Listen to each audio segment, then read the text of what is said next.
Hello everyone, કેમ છો બધા? આઈ હોપ બધા મજામાં હશો. આફ્ટર સો લોંગ આજે હું તમારી સાથે શેર કરીશ દિવાળીમાં આપણે જે બનાવીએ છીએ ફરસી પૂરી પડવાળી. તો એની મેં બે આ શેપમાં બનાવી છે, રાઉન્ડ અને લોંગ પાન ટાઈપના શેપમાં. તો હું તમને આજે શેર કરીશ કે એકદમ ફરસી અને ખસ્તા કેવી રીતે બને છે. તો એના માટે મેં અહીંયા એક મિક્સર જાર લઈ લીધું છે. એના માટે આપણે મસાલો બનાવી લઈશું. પહેલાં તો મેં 4 ચમચી જેટલા તલ લીધા છે, 2 ચમચી જેટલું મરી, 2 ચમચી જેટલો અજમો અને 1 ચમચી જેટલી ખાંડ જેને બેલેન્સ કરે છે. આને આપણે દરદરું પીસી લેવાનું છે, બહુ વધારે ઝીણું નથી કરવાનું. દરદરું હશે તો આપણને મોઢામાં ટેસ્ટ આવશે તો મજા આવશે. પછી એક પેન લીધી છે, એમાં 1 કપ જેટલું ઘી લીધું છે. ઘીને નવસેકું ગરમ કરી લીધું છે. આ ઘીને આપણે મોણ આપવામાં યુઝ કરવાનું છે. પછી અહીંયા મેં 1.5 કિલોથી થોડો ઓછો મેંદાનો લોટ લીધો છે અને એની અંદર જે મસાલો બનાવેલો છે મસાલો એડ કર્યો છે અને 2 ચમચી જેટલું શેકેલું જીરું પાવડર એડ કરેલો છે અને ટેસ્ટ અનુસાર સોલ્ટ એડ કરેલું છે. પછી કસ્તુરી મેથી હોય તો એડ કરજો, એનો ટેસ્ટ બહુ સારો આવે છે. તો એને આવી રીતે ક્રશ કરીને થોડી એડ કરી લીધી છે. પછી સારી રીતે લોટને મિક્સ કરી લીધો છે અને જે ઘી આપણે નવસેકું ગરમ કર્યું હતું એને આપણે લઈશું અને ધીમે ધીમે કરીને એડ કરતા જઈશું અને સારી રીતે લોટને મસળી લઈશું, મતલબ મોણ આપી લઈશું. જ્યાં સુધી મુઠ્ઠી નહીં વળે એ ટાઈપનું મોણ આપવાનું છે આમાં.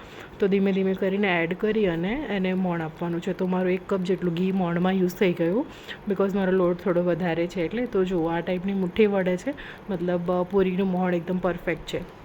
પછી લોટ બાંધવા માટે પાણીને નવસેકું ગરમ કરી અને ધીમે ધીમે થોડું થોડું એડ કરીને લોટ બાંધતો જવાનો છે. બહુ કઠણ નથી બાંધવાનો અને બહુ ઢીલો પણ નહીં, આ ટાઈપનો લોટ બાંધવાનો છે. અને પછી એને થોડું મોણ આપીને ટીપી લઈએ અને એને 10-15 મિનિટ માટે પછી રેસ્ટ આપવાનો છે.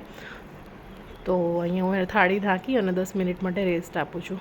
ત્યાર પછી આપણે સ્લરી બનાવી લઈએ. તો સ્લરી માટે મેં 1 કપ જેટલું ઘી લીધું છે અને તમારે જેટલી સ્લરી તમારો લોટ હોય એટલું બનાવવાનું. તો નવસેકું ઘીને ગરમ કરી ગેસ બંધ કરી અને મેંદાનો લોટ યા ફિર સોજીનો કોઈ પણ એડ કરી શકો અને એને સારી રીતે આવી રીતે સ્લરી બનાવી લેવાની છે, જેને આપણે રોટલીના પડ પર ચોપડવા માટે યુઝ થવાની છે. પછી જુઓ અહીંયા 10-15 મિનિટ થઈ ગઈ છે, લોટ સારો એવો સેટ થઈ ગયો છે. તો અહીંયા હું રોટલી મળી લઉં છું સેમ શેપની, બહુ જાડી નહીં બહુ પતલી નહીં, એવી 3-4 રોટલી મળી લેવાની છે. પછી એના ઉપર જે સ્લરી બનાવી છે સ્લરી એડ કરીને થોડો કોરો મેંદાનો લોટ ડસ્ટ કરવાનો છે અને એના પછી બીજી રોટલી એવી રીતે સેમ પ્રોસેસ કરવાની છે આપણે 4 રોટલીની. તો એવી રીતે પ્રોસેસ કરી અને પછી એકદમ ફૂલ ટાઈટ એવું રોલ બનાવવાનો છે એનો, જેથી કરીને આપણે લુવામાં પડ આપણા છૂટા ના પડે અને બહુ સરસ રીતે પૂરી આપણી ખસ્તા બને. તો જો આવી રીતે એકદમ ટાઈટ એવો રોલ બનાવવાનો છે અને રોલ બનાવી અને થોડો એના હાથથી થોડો આમ રોલ કરી દબાવી દેવાનો, પ્રેસ કરીને પછી એને આમ રોલ કરી લઈશું ને તો છૂટા નહીં પડે પડ. પછી એક સરખા લુવા પાડી લેવાના છે. ચપ્પાથી મેં અહીંયા લુવા પાડી, જો તમે દેખાઈ હશે કે 7 કેવા પડ, 7 કરતાં પણ વધારે પડ દેખાય છે. પછી એને આવી રીતે વણી લેવાની છે. તમે કોઈ પણ શેપમાં વણી શકો, ગોળ યા ફિર લાંબુ. તો મેં એને થોડી આ ટાઈપની અને થોડી રાઉન્ડ શેપમાં વણેલી છે. પછી અહીંયા તેલ થોડું ગરમ થઈ જાય છે, પછી એમાં પૂરી એડ કરવાની છે અને એને સરસ રીતે ધીમા તાપ પર અલટ પલટ કરીને શેકવાની છે, જેથી કરીને બહુ કાચી પણ ના રહે અને બહુ બ્રાઉન પણ ના થઈ જાય. તો જો આ ટાઈપથી પૂરી કરીને રેડી છે.